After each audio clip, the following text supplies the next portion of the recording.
So, hello everyone, this is Harsh, and in today the question that we are going to discuss is reverse an array. This is a very well-known question asked in the interview. So we are given let's check what is the constraint that we are giving. We are given with an array that is ARR, and we have to reverse it. Suppose we are given with the input that ARR is equal to means array. The elements in the array are given as 1, 4, 3, 2, 6, 5. And the output should come like 5, 6, 2, 3, 4, 1. So let's move on to our screen and see how it's working. So we are given with the array like 1, elements are like 1, 2, 3, 4, 5. This is our input. Now our output should come as 5, 4, 3, 2, 1. So looking at this pattern, we can say that we can use a method by traversing it from the backwards.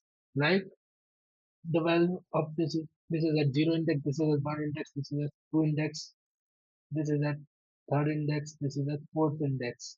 So now we can traverse it backwards by storing it into the another array. We create another array and store the elements in that like this. So this was our output. First, we will traverse from 4, 3, 2, 1 in the backward direction and store it in the front wheels. Like this will come as 5, 4, 3, 2, 1. But as we can know, as we can see that the array that we have created is taking the space of order of n. Means it depends upon the number of elements. The number of elements we are using, so we have to create another array of the same size. So to avoid this problem of using the space, so we are going to do it in the order of n, means order of n will be the complexity, time complexity, and order of 1 will be the space complexity. It means we are going to not use any space. Let's see how we can do this. Here we are going to use method of swapping. We are going to use the method of swapping.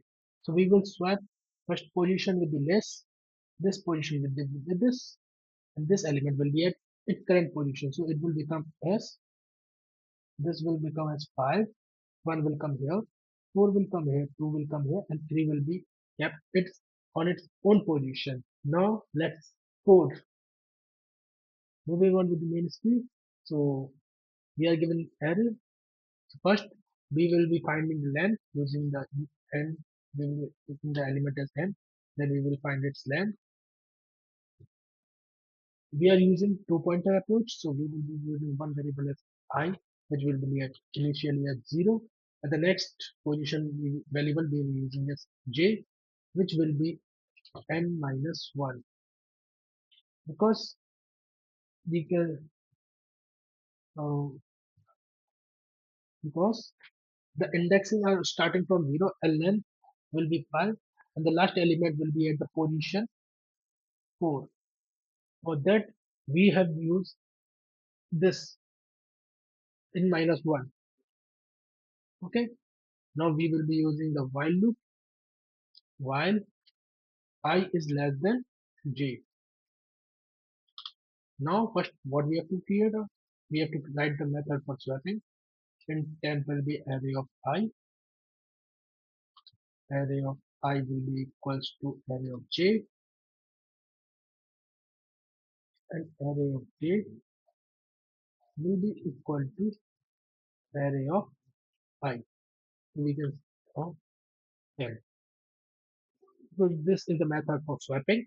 Now we will increase the value of I with 1 and the value of j decrease by 1, and we have to just return nothing as it is having the void statement, no return type. So let's compile and see. Yes, our first piece is completed. Now clicking on submit. As you can see, all of the test cases are completed. So we will move. So let's. This is for the today's.